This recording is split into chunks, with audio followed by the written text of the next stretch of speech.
Hello there, I'm Kevin Parson, and I wanted to tell you a bit about a thought-provoking conversation I had with a buy-to-let landlord a few weeks ago about everything to do with property, Brexit, and how the reported voluntary repatriation of Eastern Europeans had affected the property market in Dis.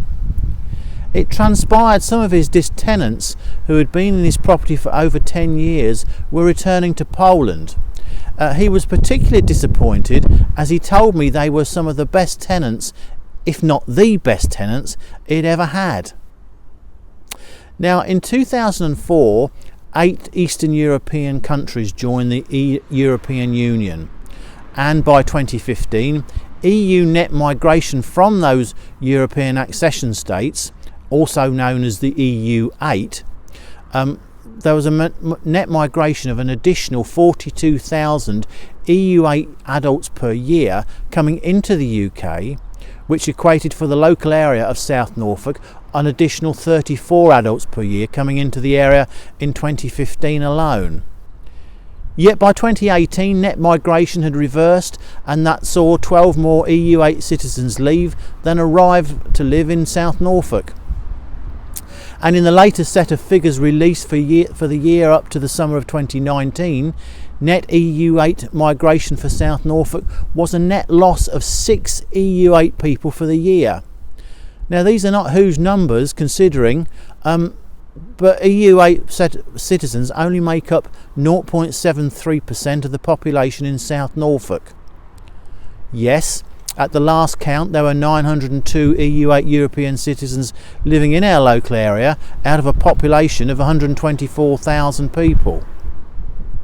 It's fascinating that 35.7% of the EU citizens that came across to the UK after 2004 were degree level educated compared to the 3.18% of adult citizens born in the UK.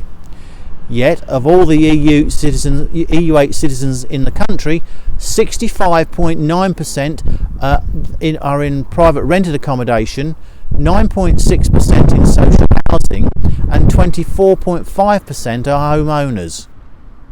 It's certain that migration of Eastern Europeans, especially in the early years of 2004 to 2010, made a huge impact on the Dis property rental market. Yet, as time has gone on, families have started to put roots down and bring children into the world. Dis landlords buying all the rental properties for this new demand meant house prices for homeowners bounced back particularly well after the global financial crisis credit 2009. Again, looking at the figures, a good proportion of EU8 citizens have become homeowners and even landlords. Yes, there is a small number of Dis EU8 citizens leaving as they have had the dilemma on whether they should stay or go. And some families, using the wealth that they have built up whilst working in this country, have returned to their home country or other EU member states. Decisions like that are not easily made and often tainted with dejection and disappointment. Yet again, looking at the numbers, this is very much the minority. As an agent, we are seeing European people, not just EU8 countries, come and European people go. And it was like that before 2016. And to answer the question, we believe we have a case of bad news selling newspapers yet again.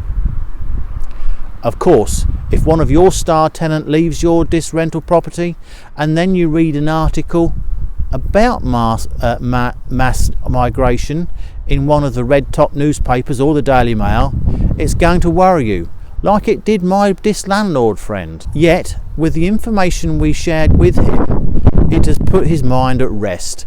And the best part, we were able to find him a new tenant within the week, who ironically also came from Europe to live and work in the UK.